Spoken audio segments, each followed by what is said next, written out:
नमस्कार दोस्तों। आज की कहानी है कौवा हकने की एक सुनी सुनाई कहानी, यूँ कहा जाए लोक कथा। तो हम इस लोक कथा को शुरू करते हैं। एक कौवा हकनी थी, कौवों को भगाया करती थी यानी हाका करती थी। उसे ये काम खुद राजा ने सौंपा था। कभी वो राजा की अंकशायनी हुआ करती थी। जी हाँ, राजा की पटरानी। इस पटरानी के दुर्दिन तब शुरू हो गए जब राजा मगध देश के एक और रानी ले आए। रानी रूपमती के रूप लावण्य के आगे पटरानी फीकी पड़ रही थी। रूपमती को भी उनका पटरानी होना फूटी आंखों नहीं सुहाया था। उसकी ईर्ष्या तब और बढ़ गई जब उसे पता चला पटरानी गर्भ से है। इसका मतलब पटरानी का ही बालक राजा बनेगा, क्योंकि बेटा ही राज्य का उत्तराधिकारी हुआ करता था। रानी रूपमती प्रत्यक्ष तो पटरानी की बहुत देखभाल करती थी, पर उसके दिमाग में भयानक षड्यंत्र रच रहा था। वह किसी और तरह से पटरानी के गर्भ को नष्ट कर देना चाहती थी। वो पूरे रनिवास पे अपना कब्जा जमाई हुई थी। राजा पुरोहित को भी अपने पक्ष में कर रखा था। राजवैद्य भी उसी की भाषा बोलते थे। राजवैद्य से पटरानी को धीमा जहर दिलवाना शुरू किया था, ताकि जच्चा और बच्चा दोनों ही नष्ट हो जाएं। लेकिन जच्चा और बच्चा आखिरी समय तक सही सलामत ही रह रहे थे।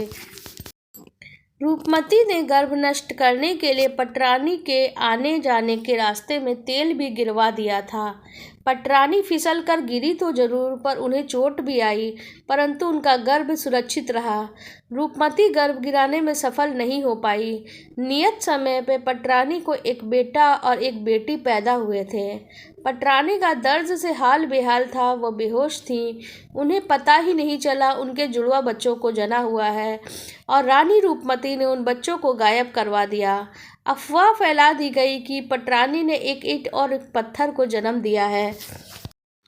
राजा पुरोहित ने इस घटना को बड़ा ही अशुभ माना था। उनका मानना था कि राज्य में कभी भी बड़ी विपत्ति आ सकती है। उसने राजा से कह के पटरानी को रनिवास से निकलवा दिया। उसे कौवा हकनी का काम मिला। वह दिन भर भाग भाग कर शाही बाग से कौवे उड़ाया करती थी, और 3 वक्त का भोजन शाही रसोई से उसे मिल जाया करती थी। सब उसे कौवा हकनी के नाम से ही बुलाने लगे थे। शाही बाग में उन्हें एक कमरा रहने के लिए दे दिया गया था। रूपमती ने उन बच्चों को जान से मरवा दिया था, मारकर उनकी लाश शाही बाग में ही गड़वा दिया था। और जहाँ लाश गाड़ी गई थी वहाँ एक मोला और एक केतकी के पौधे उगाए। मोला भाई था, केतकी बहन थी। भाई बहन आपस में खूब बातें किया करते थे। जब हवा चलती तो एक दूसरे को छूकर अटखेलियाँ किया करते थे।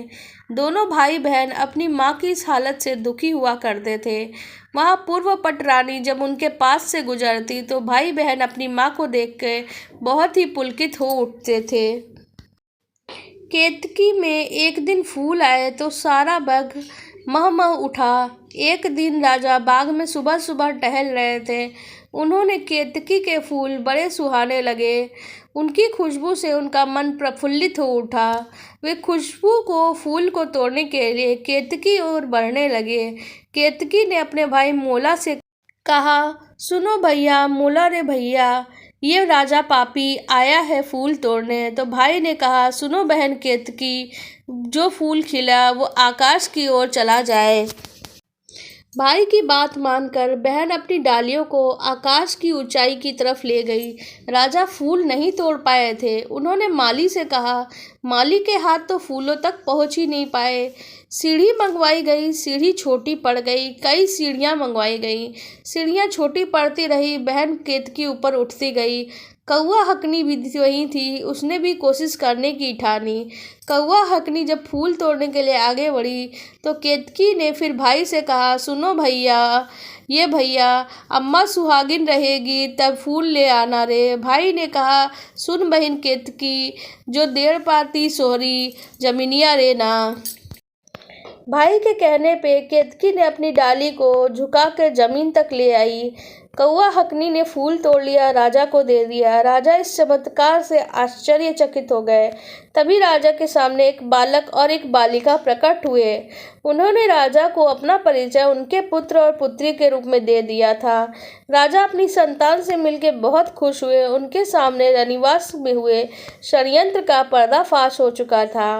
राजा ने रूपमती को मृत्युदंड दे दिया, राजवैद्य और राजपुरोहित को देश निकाला दे दिया, कौआ हकनी को फिर से पटरानी का दर्जा दे दिया और राजा पटरानी अपनी संतानों के साथ सुखपूर्वक रहने लगे। कथा गईल बन में, सोचो अपना मन में।